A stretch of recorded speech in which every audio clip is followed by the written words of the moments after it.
صبحتون بخیر و پرفایز باشد کاربران گرامی Ozodivideo. امیدواریم در هر کجایی که هستید خوب و سلامتید و البته امروز با رادیو Ozodi که پیوسته تلاش میکند شما را در جریان خبرهای تازه بگذارد. امروز 17 ایون و ساعت به وقت پراگه هفته است و من شالوگ خوجا آماده هستم که نوگانی ها را برای شما عزیزان بگم. خب پرواز هواپیماها به تاجیکستان کی آغاز می شود؟ سرحدها را کدام روز می گشایند؟ صدها مهاجر تاجیک از جمله شما بینندگان عزیز این شب و روز به این سوالها پاسخ می دهید. جواب مقامات رسمی تاجیکستان و شرکت های هواپیمایی تقریبا یک است. تا آخر ماه ایون پروازهای دائمی شروع نمی شود و بعد از آن مشورت می کنند که پروازها را چگونه و کی به راه مانند.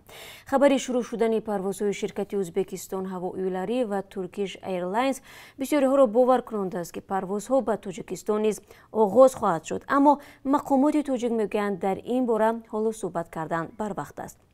روز 16 ایون در آژانسی آویاسیون شهروندی تاجیکستان به رادیو Ozodi گفتند یگان شرکت هواپیمایی فعلا اجازه پروازهای دائمی را ندارد.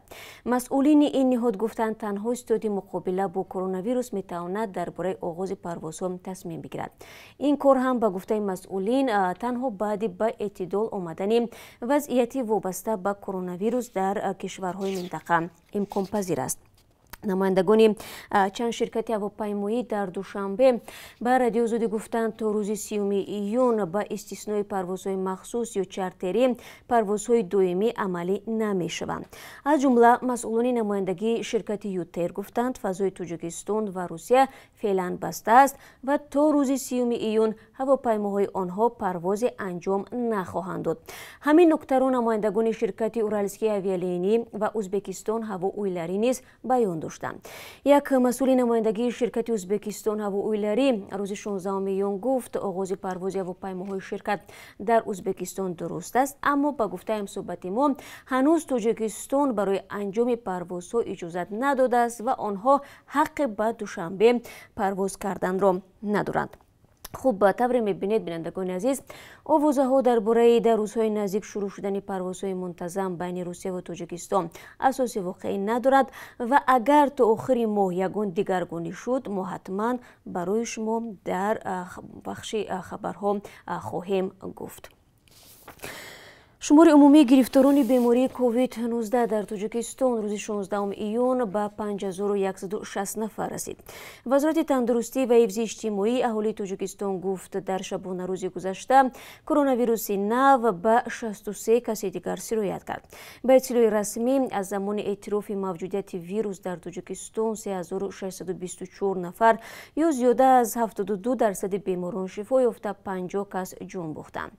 در روی خط آلترناتیوی قربانیان احتمالی کووید 19 و التهاب شش تا 16 ایون نام بیش از 430 نفر را نوشتند.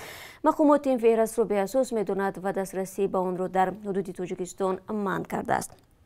خب وزارت تندرستی و حفظ اجتماعی اهالی تاجیکستان اطلاع داد که فعلا در شفاخانه‌های سراسر کشور 387 نفر زیر نظارت پزشکان میباشند. این رقم در قیاس با آمار 2 هفته پیش خیلی کم است و مقامات میگویند الکی بعضی از بیمارستان‌ها از جمله قریه بالا به رژه معمولی کار برگشتند. در این ضمن رهبر سازمان جهانی تندرستی نیز گفت کشورها در سراسر جهان باید هوشیار باشند چون احتمال دوباره زنده شدن کرونا ویروس وجود دارد.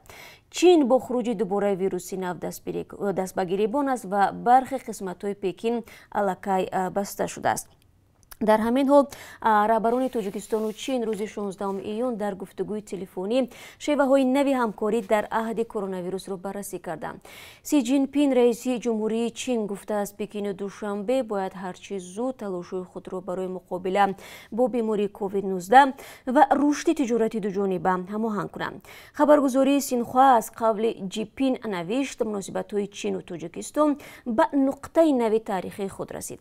خدمات مطبوعاتی پرزیدنت تاجیکستان نیز از صحبت تلفنی رهبران دو کشور گزارش داد ولی تفصیلات را آشکار نکرد. در خبرنامه رسمی گفته شده از دو طرف همکاری ها را در بخش‌های طب و داروسازی، تکنولوژی های نو و نوآوری نیز بررسی کردند. خبرگزاری سینخوا به نقل از سی جینپین نوشت دو کشور زودتر طرح همکاری ها را در دوره کرونا ویروس نو بخصوص در بخش‌های تجارت و سرمایه‌گذاری، انرژی و کشاورزی بکشند تا به پیشرفت‌های نو نائل گردند. رهبر چین گفته از دوستان واقعی را در لحظه‌های مشکل می‌شناسند و از حمایت دولت و مردم تاجیکستان از تلاش‌های آن کشور به مقابل بیماری همه‌گیر ستایش کرده است. بهرام عنایت‌زاده رئیس بازداشت شده شهر کولوب در بیمارستان کسلی‌های صورتی از کرونا ویروس نو معالجه می‌گیرد. نیروهای امنیتی تاجیکستان او را 8 ایون با گمان فسادکاری دستگیر کردند. بنا به اطلاع دریافتی گرفتاری عنایت‌زاده 60 ساله به بیماری کووید 19 روز 4 ایون 4 روز پیش از بازداشت شدن تایید گردیده است. پزشکان در بیمارستان کسلی‌های صورتی کولوب به رادیو زاده گفتند هنوز تب شهرداری سابق از 38 درجه پایین نشده است. روز 8 ایون کمیته دولتی امنیت ملی تاجیکستان اعلام کرد که مامورانش بهرام عنایت‌زاده رئیس شهر کولوب را با اتهام فسادکاری دستگیر کردند. محبت عزتова خواهر عنایت‌زاده گفت باور ندارد که برادرش به چنین کاری دست زده باشد. قبلا منابع رادیو آزادی گفته بودند که پس از بازداشت صحتی بهرام عنایت‌زاده بد شد و او را به شفاخانه انتقال دادند. بد شدن بیماری او را به فشار بلندی و درد قلب ربط دادند. در همین حال یک داروی ارزان استروئید با نام دکسامتازون در نجات وزنین‌ترین بیماران کووید 19 مفید بوده است. نتیجه پژوهش گروه دانشمندان بریتانیایی که دیروز نشر شد استفاده این دوا را بزرگترین پیشرفت در مبارزه با کووید 19 نامیده است. پژوهشگران که زیر رهبری دانشگاه اکسفورد تحقیقات پیش می‌بردند میگویند این دارو از نوع معالجه 2000 بیمار استفاده شد که در حالت وخیم قرار داشتند. استفاده این دارو 35% آنها را شفا بخشید. در همین حال آن بیماران جدی که از ونتیلاتور و اکسیژن استفاده بردند 20% زیاد شدند. به قول پژوهشگران دارو ارزان است و ساکنان کشورهای کم بغل هم امکان دارند که دکسامتازون را دریافت نموده استفاده برند. پرزیدنت آمریکا فرمان اصلاحات پلیس را امضا نمود. همزمان در کنگره ایالات متحده آمریکا در رابطه با اصلاحات پلیس لایحه قانون در حال کار کرد میباشد. فرمان پرزیدنت آمریکا دونالد ترامپ که روز سه‌شنبه امضا شد اصلاحات پلیس از حساب گرانت های جدا شده را پیش بینی میکند. با دپارتمنت پلیس از جمله پیشنهاد شده است که هنگام استفاده نیرو معیارهای نو را رعایت کنند. همچنین قبول کارمندان باید طوری صورت بگیرد که به صف ماموران پلیس شخصان نامشان در قانون شکنی ها ذکر شده راه نیابند. در مراسم امضای فرمان پیوندان آمریکایی های حضور داشتند که در زد و خورد با پلیس نزدیکان خود را از دست دادند. ترامپ گفت پلیس باید در نزد جامعه حساب دهنده باشد. او ماموریت پرزیدنت پیشین آمریکا باراک اوباما را تنقید کرد که با گفته‌اش برای حل مشکل موجوده کاری نکرد. ابدارکننده دولتی برای پرزیدنت پیشین قرقیزستان المسبک اتنبویف در دایره پرونده غیرقانونی آزاد کردن صاحب نفوذ جنایی عزیز باتوکایف 15 سال زندان طلب کرد. در مرافعه امروزه داستان ایبنامه پیشین را قرائت کرده برای اتنبویف 15 سال زندان، مصادره مال و ملک و محروم کردن از مکافات‌های دولتی را طلب نمود. اظهار داشت وکیل دفاع پرزیدنت پیشین قرقیزستان زمیر ژوشف در صحبت با بخش قرقیزی رادیو آزادی در دادگاه یکم می شهر بشکک. با گفته او انتظار می رود دادگاه تا 18 ایون حکم خود را اعلام کند. در دایره پرونده مذکور 19 نفر به حیث گمانبر اشتراک دارند. تابوت 5 مهاجر تاجیک را که با سبب‌های گوناگون در روسیه ففتیده بودند برای دفن به واسطه ماشین مخصوص به تاجیکستان فرستادند. حامیان حقوق مهاجران در روسیه گفتند این کار با کمک بعضی از افراد خیرخواه امکان پذیر شد. کریم جان یوروف در فیسبوک نوشت که خراجات انتقال 50 تابوت را هموطنان از نوسیبیرسک داده ولی نخواستند نامشان فاش شود. سفارت تاجیکستان در مسکو نیز روز 16 ایون رسما با کمک رسانه‌ها اظهار سپاس کرد و عین زمان گفت سندهای عبور از قلمرو کشورها را وزارت کارهای خارجه تاجیکستان آماده نموده است. ماشین‌ها برای رسیدن به تاجیکستان از مرز روسیه و قزاقستان و قرقیزستان می‌گذرند. مرزهای این کشورها به سبب پاندمی کرونا ویروس نو بسته می‌باشد. قبلا تابوت چندی از مهاجران را به واسطه پروازهای چارتری هواپیماها از روسیه به تاجیکستان فرستاده بودند. در روسیه بیش از 1 میلیون شهروند تاجیکستان کار و زندگی و تحصیل می‌کنند. هر سال تا 1000 تابوت مهاجران به وطن آورده می‌شود. سبب مرگ آنها کشتار، بیماری و صدمه و تصادف در ساختمان ها گفته می شود. سفارت روسیه در تاجیکستان میگوید این کشور برای رشد نظام خوراک مکتب‌های تاجیکستان مبلغ گذاری خواهد کرد. از جمله 10 میلیون دلار برای خریدن مواد غذایی برای مکتب بچگان تاجیکستان جدا کرده می شود.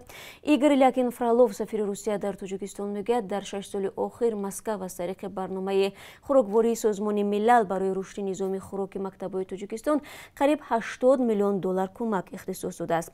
این نوبت نیز برای سال‌های 2020-2023 توسط برنامه جهانی عضوقواری سازمان ملل متحد بیش از 11 میلیون دلار یوری رسانده می شود. این مبلغ‌ها برای تعمیر و از نو تجهیزاندن آشخانه‌ها، برنامه‌های بالا بردن سطح تخصصی کارمندان مکتب‌های تاجیکستان، همچنین برای مرکه‌های تشویق غذایی سالم خرج می‌گردند. و آژانسی ضد فساد در ناحیه رودکی مقدار زیادی محصولات گوشتی بی‌صفت را مصادره کرده است.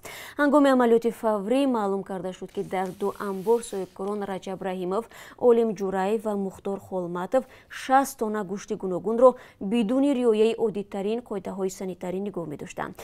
بعد مصادره محصولات گوشتی یک قسمی آن برای تشخیص سپرده شده معین گردید آن برای سلامتی انسان خطرناک می‌باشد.